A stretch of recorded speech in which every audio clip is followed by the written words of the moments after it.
Saints head coach Kellen Moore on the Patriots passing attack, offensive red zone struggles, and Blake Grupe's games from New Orleans. Football is the backdrop. All right, so I saw a tweet that Kellen, this is the most frustrated they've seen Kellen after a loss. And I saw that tweet, and I was like, it's interesting because that's kind of how I felt. Like, we have moved beyond the rebuilding and, the team's going to lose, and you lose games, whatever. We've now gotten to the realm of it's frustrating to lose these games because they're good enough to win the games. They're good enough to be in the games, but they just can't seem to get there. And that is wildly frustrating for a fan. I can't even imagine how frustrating it is for Kellen Moore and these players. So when I heard Kellen was as frustrated as he's been, it makes perfect sense. This is not a 1-5 team. I mean, they are, obviously, but they are not what their record is.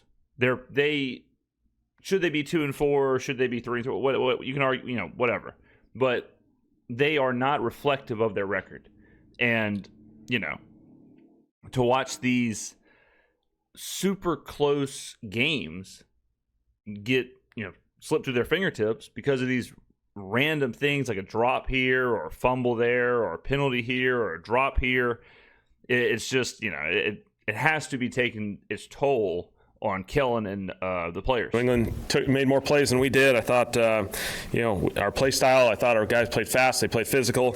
At the end of the day, we didn't take advantage of opportunities that were presented to us. And every game's going to have those opportunities, and you got to take advantage of them. And so, they won the turnover ratio, they won some of the situational stuff, and that's how this game was decided. And we didn't make enough plays, and got to find a way for myself to coach better, to put ourselves in better situations, to be more successful as a football team, because there's too much good and not enough in those little margins. And so Kellen's watching the videos. If I had $1 for every time I've said in the margins over the last 6 weeks, I'd probably have like $60, something like that. But shout out to Kellen, glad he's watching the videos. And yeah, I mean, like especially in this game, the offense was moving really well. Like, I liked how the play calls, I liked the design, I liked how Rattler was playing, I liked all the stuff except red zone. Obviously, the red zone stuff wasn't great. And then, or not even red zone, but just the lack of the ability to score touchdowns. And then some drops, didn't like, obviously, and the Juwan Johnson fumble. But we're moving the ball. I mean, we were, whatever it was, we had like right around 6 yards per play. That's above average. Like, that's more than fine. If you have 6 yards per play, you're rocking and rolling. The next evolution of this team is figuring out how to get more points on the board. And that sounds like, well, yeah, of course. But they have to figure out a way to score. They have to figure out a way of who are we going to in these spots? What is our offense in these spots? They can't keep bogging down. They can't keep relying on Blake Grupe to kick 6 field goals or whatever it is. They have to be able to just score and take the game. That's part of becoming a good football team too, when you're not as reactive anymore. When you're a good football team, you go and take the game. You go and win it. And the Saints haven't figured out yet how to go and win these games. They figured out how to be in the games.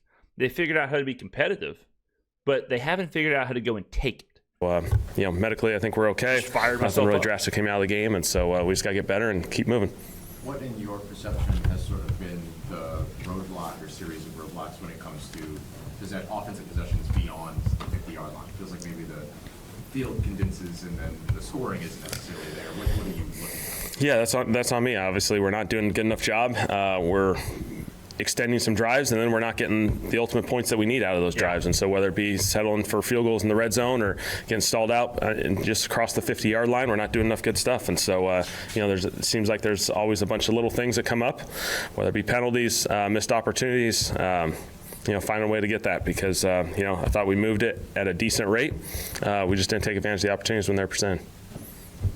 Yeah, and I don't know if it's a personnel thing, like if our offense isn't really conducive to what we have to do in the red zone, or I don't know. I don't know if it's a situation where like Devon Vele needs to get more involved, or I'm just throwing stuff out there. I really don't know. But this team moving forward, that's something like Kellen just mentioned, he has to figure out.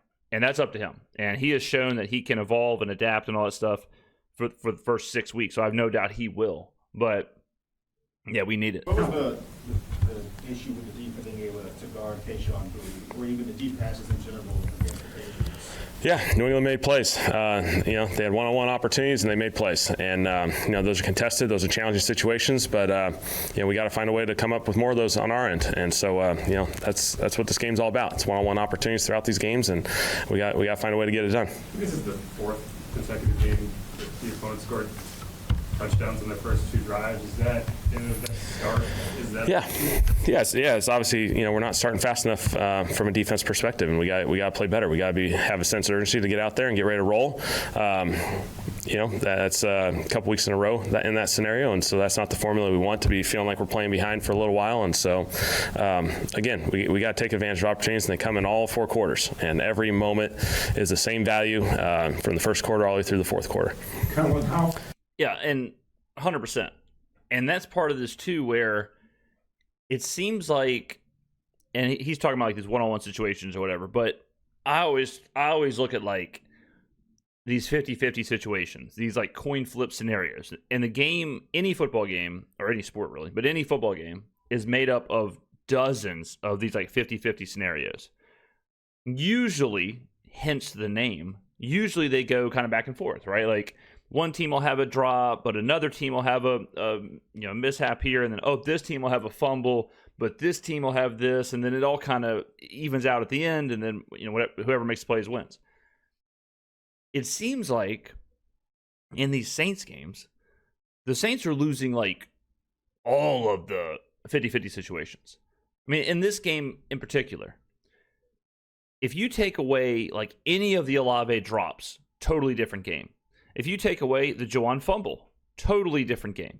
It's like if you take away just one thing here or one thing there across however many games, I mean, even like the Blake Grippy missed field goals, right? Like in a couple of games, you take away the missed field goal, it's like, okay, totally different game. It's like but the Saints have like all of them happen. And it just seems like they're scratching and clawing and trying to not only beat their opponent, but also beat themselves. And they're trying to kind of overcome these little simple mistakes, whatever it is, whether it's blown coverage on the defense. I mean, this game alone, like this game's kind of a comedy of errors if you look at it. From the blown coverages at the beginning of the game to the Chris Olave drops to the Juwan Johnson fumble to the Kool-Aid McKinstry, just getting dominated, like all of that. And if you take away just some of it, totally different game. And that's what the Saints have to do. They have to figure out a way to take away some of it.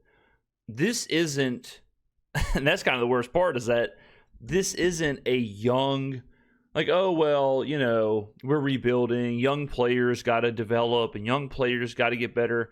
Or we're just talking about catching the football. We're just talking about not fumbling. We're just talking about not having these, like, back-breaking penalties or missing a field goal or whatever. And when that happens, I then think, well, is this a talent issue? Like, is that what this is, where it's a talent thing?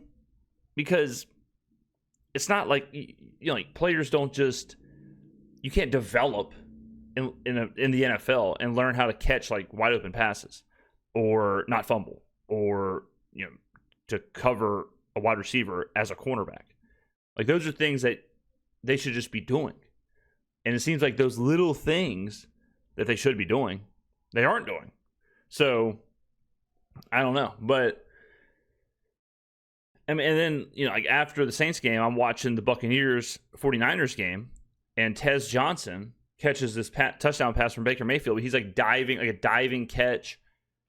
It's like a diving catch. Tez Johnson, who is not a wide receiver one. People say that all the time with the Saints thing. It's like we don't have a true wide receiver one. This is the NFL. Your wide receiver 2, your wide receiver 3, your wide receiver 1 should be able to go make plays. Should be able to impact the game. Tez Johnson is the Buccaneers' what? Like 4th receiver? Something like that? He's not a wide receiver 1. He's not a wide receiver 2. He's not a wide receiver 3. And yet in that game, he makes a diving touchdown catch on a pass that Baker overthrew him, right? I mean, it was fine, but he had to dive, got his hands on the ball, scored a touchdown, made a huge play. And in the Saints world, we're sitting here and we got people on the Saints subreddit saying, yeah, I don't know, Spencer Rattler put that ball like 8.456 inches to the left of the receiver, so it's time to start Tyler Shuck. It's like, look, this is the NFL. These guys who are playmakers need to start making plays. 5 runs, 3, 4, 5 plays, you could have a better record. Yeah, that's what this game is. It's the NFL. The margins Just are said really, that, really yeah. small. They're really tight. They got good players. We got good players.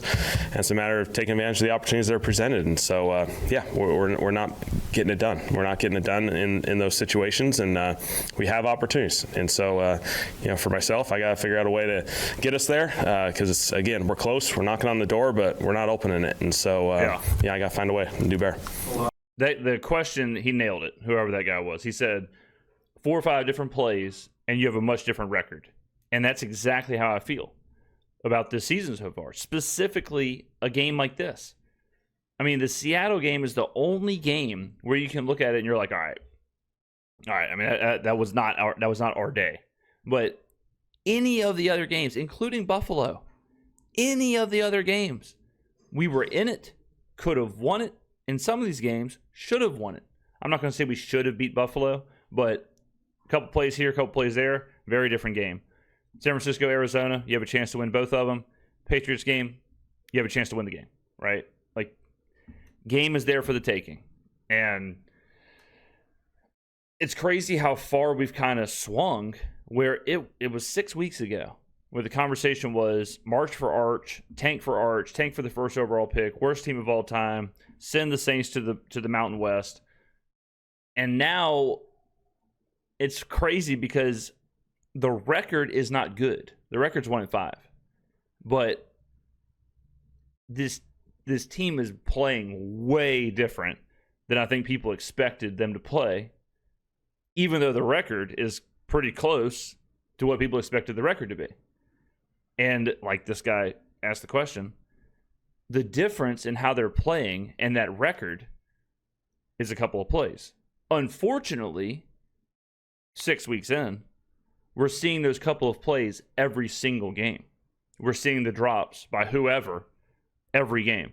We're seeing fumbles, ill-timed, penalties, or back-breaking third down conversions, or whatever it is. We're seeing it over and over again. They had a few notable drops. Just what did you kind of make of those? And where they dropped, like you agree that they were dropped? Yeah. Obviously, we'll look at the film to evaluate all the detail of it. But we had some opportunities in the pass game, and so we didn't get it done. Those are challenging plays. I get it. And so we just got to find a way, collectively as a group, to come up with more successful opportunities. Something else too, because I've seen this in the comments. I think it is letting the players off the hook whenever people are like, we got to look at the wide receiver coach or the DB coach or the safety coach or the defensive line coach or the whatever, the tight end coach. At a certain point, these players have to take responsibility and they've got to be better, right? I understand if a coach is messing up or the scheme or whatever, but from what I've seen the last couple of games, a lot of this is on the players. And it's not the same player every game, but this whole, they got to step up if they want to win these games. They don't have to have 20 catches or 25 carries for 200 yards or, whatever, but they got to do the little things. And when they have a chance to make a play, they got to make a play. You make a Spencer. Thought Spencer had some good football out there. He used his legs again. Thought he got his completions, put ourselves in some situations. We got to finish a couple drives in the red zone. We have some third down ops we don't quite get. And then he had probably one turnover-worthy play, in the middle. Fortunately for us, it wasn't a turnover, and so. He threw one. Yeah, I know which one he's talking about. Could have easily been picked. I've been really impressed with Spencer, and he's getting better and better. I feel pretty good with him moving forward. I'm not saying he's the long-term answer, but I don't think we need to, explore drafting a quarterback or anything like that, or benching Rattler. He's been fine. He's been the most consistent, best player on the offense this season. And he's yet to really have a bad game. He, just like the rest of the offense, we got to finish some of these drives and whatever. But overall, I think he's been really good, especially compared to the other young quarterbacks. What Rattler is really good at doing is moving around in the pocket. He's really good at evading pressure. He's really good at kind of just slightly moving here, slightly moving there, buying a second here. And he's been great at that. We all have to keep getting better because obviously we haven't met the standard yet. We're not there yet as a group. Specifically to your question, as an offense, we got to get better, and so we just got to put our head down and go. How went into the alteration, or what appeared to be an alteration, in terms of the big screen in the direction when Blake was kicking, in terms of going to that kind of blank? Yeah. There's just some. Yeah, I think it was just something that has occurred in the NFL, a number of other places, just to simplify the background. What was your thought process at the last possession at the end of the first half with 30 seconds of your timeouts? Were y'all thinking that you wanted to run a few plays? Yeah. Yeah. So, that's the classic. Just kind of let y'all know how this plays out. But in that situation, they are basically going on a play-by-play basis. And their thought process is, if we get 10 yards, 15 yards here, whatever, then we're going to push it. And we're going to use our timeouts. We're going to do everything we can to kind of, make something happen. If it's not there early, a lot of the times teams will just kind of eat it because they don't want to, have a turnover or something like that, where then all of a sudden the defense has the ball at midfield and then, it snowballs from there. My thought process, though, is in today's NFL, with how good kickers are, especially indoors, and how willing pass interference and stuff like that gets called, I think you're better off kind of taking shots, pushing it, running your offense with 30 seconds left, and seeing what you can do. I understand the whole, we don't want to give them the ball or make a mistake or whatever, but in that situation where the Patriots score and then they get the ball to start the second half, and at that point your defense is doing nothing, I think you have to get points there, or you have to at least try for points there. And that's when Spencer, I think he took a sack or whatever it was, and then they just let the clock run. But I'd probably take shots or try and just keep taking cracks at it. Obviously, if we can get some positives out of there, we'd love to. We got 3 timeouts. We can play that thing through a 4 or 5 play sequence. Got sacked and put us behind the chains there, and just let it bleed out at that point. Yeah. When a sack like that occurs, you still have your timeouts, but is it a situation where you just feel like only it'd be 15 seconds at that point? It's just it was obviously low. Yeah, you're down. With that sack and the extended. Yeah, it's probably whatever it is, 20 seconds. You got 2 timeouts. If you burn one there, it's 2nd and 12. Then all of a sudden the math doesn't really math. Then it's like, well, what are we actually risking it for? Extension of the play. We lost 1 extra down, so now we're kind of down a couple downs there. How challenging was it playing Drake May? How good was he on the other side? He did some really good things. I thought he extended plays. He used his feet in some really timely manners. He sits in there. I thought he played well. We weren't able to get to him. We weren't able to get to him, create the sacks, and create the the rush opportunities on him. We weren't able to impact him enough in the pocket. Yeah, and that's what we were concerned about going into the game. We were concerned that Drake May would have the time that Jackson Dart had. And Drake May is too good to have that kind of time. And lo and behold, he did, especially in the first half. Second half, defense did much better. I think the Patriots had 3 points in the second half. But, the first half, Drake May looked like the greatest quarterback to ever play the game. This is a game where, having a young secondary really kind of, were there any miscommunications or anything that you... We'll look at the film. There'll be, obviously, I think, some great opportunities to grow from. They were able to make some explosive plays in the pass game, and so, we just got to get better. I think you have the most obvious glaring holes at wide receiver, cornerback, and defensive line for the Saints. If the draft was tomorrow, it'd be the easiest thing in the world. You just take those positions. This whole, maybe we draft this quarterback or this guy. No, we draft edge, wide receiver, cornerback. Keep moving. Then keep going throughout the draft. But though it is so obvious what this team needs. I say wide receiver, but like, if there was a Brock Bowers or whatever level tight end. But man, I mean, we need playmakers on both sides of the ball. We need impact players fast. Stetson kind of something in for. Yeah, we just put him in there for a little bit just to get him going. Obviously he's a good player. He's done some good football, and I think it's important that he has some exposure to the league. Just as far as if you ever have to put him in there, he's played some football. Similarly with Stallbird, was he a specific kind of third down focus? Like, was that his emphasis? Stallbird. Yeah. He's obviously one of those guys. He's kind of had a package in various games the last few weeks, and so he's a good player, and he's earned those opportunities. With Danny, especially if you're taking a guy like Mario off the field, what kind of goes into deciding when is the right time to get him those snaps? Yeah, I think it's just trying to find a series that works best for us. And so, somewhere in the middle of the game, we anticipated trying to create that opportunity. And, I think it was good for Dan to get out there. I'm not saying this is why they're doing it, but what it makes me think is that I wonder what conversations they're having with other teams or with their own players with all this trade talk stuff. And I wonder if they are kind of prepping for life after some of these players, right? Like, and again, this is just me riffing here, but if they have fielded calls for Demario Davis, then it would make sense of why they're now playing, Danny Stutzman, right? If they're fielding calls for whoever, it makes sense that they're getting some of these young players who would play, in the case that they move off of them, on the field. All right, so again, I have no idea if that's actually happening. It might be just nothing, but that was the first thing I thought of whenever we saw that in the game.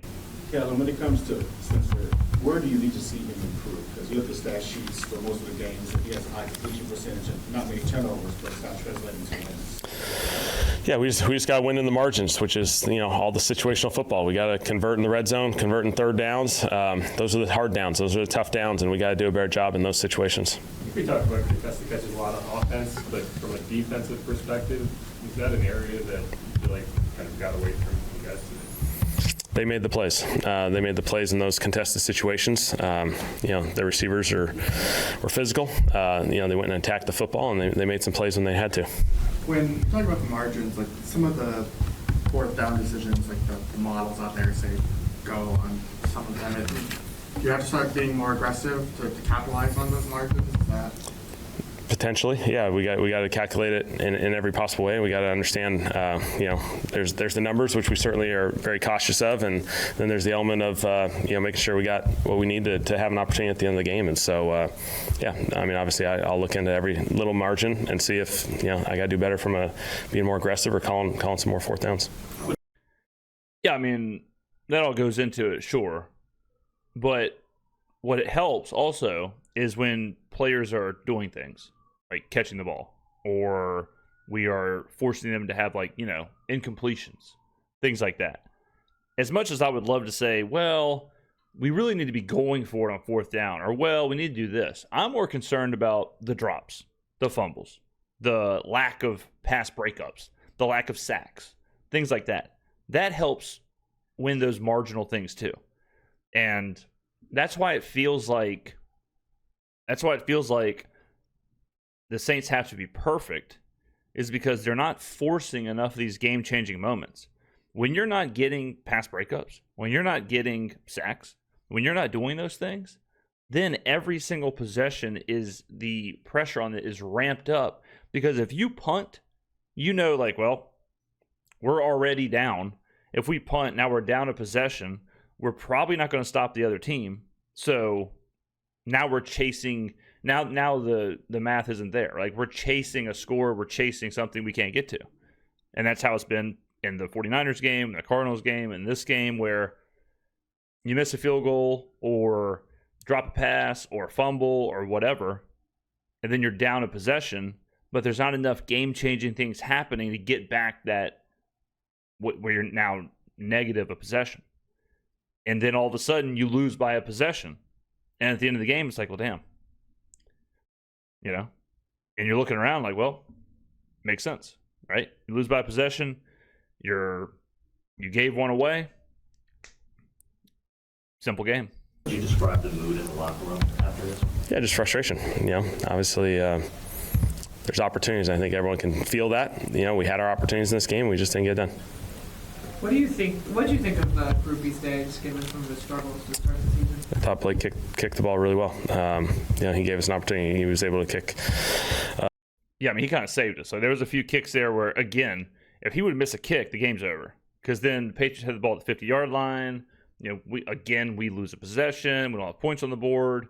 We're chasing this this thing we'll never get to. So yeah, he was absolutely kept us in this. Executing the field goal game, and kickoff wise, I thought there were some positives too. How nice was it to see Taysom get in the end zone, given everything? Yeah, awesome for Taysom. He's a phenomenal player, and for down that red zone, he's a really valuable piece. What was the explanation you got on the Devon play? It's really, you guys can ask replay assist or New York about all that stuff whenever their media obligations are. So, I think, we just were told there was some movement on the ball, and, that's all I get. So. Yeah, from where else, I mean, you don't get the best videos in the dome, but from what I saw, you couldn't see the ball. And so it was really hard to see any kind of movement. So I thought he was down, but again, if there was a replay where you can see the ball moving, see the ball shifting, and that's kind of things I'm talking about too with these 50-50 things. Juwan Johnson's fumble goes to the Patriots, right? Bounces out right to the defender.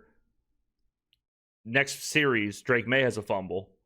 Drake May recovers it. Same thing. Ball goes straight down, hits the ground. It's actually much more of a fumble because Drake May just fumbled it. So he's running, ball goes straight down. If that ball shoots to the side, then all of a sudden, who knows what happens. But it lands to where Drake May can just fall right on top of it. So it's a fumble. He picks up the first down and recovers his own fumble. Those are the kind of things where it's you need a break. You need a break. And you can make your own breaks. It doesn't have to be a fumble return for a touchdown or a pick six or a punt return or whatever. You can absolutely make your own breaks in the game. And just like the Tez Johnson touchdown pass for the Buccaneers, that was them creating their own break. Baker Mayfield had a run on 3rd and 14 where he escaped a couple of players and then picked up the first down. He's making a break for the Buccaneers, right? So you either force turnovers and get takeaways or whatever. There are some lucky breaks, like a missed field goal or whatever. But the Saints got to start making some of these breaks. They got to start making some big plays, doing something, impacting the game. They can't just be, I don't know. It's just, that's got to happen for this team to take the next step and start winning games. Unless they get kind of gifted and the other team just turns the ball over. But turnovers are random. It's not going to happen every game. So this one's tough, man. This loss, no doubt about it, the most frustrating of the season. No doubt.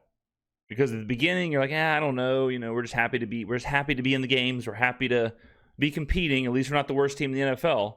But now these are all right, man, we can't keep letting every game slip. Can't keep doing it. All right. There you go, ladies and gentlemen. We'll cover it all week long. Thank you for watching. I'll see you in the next video.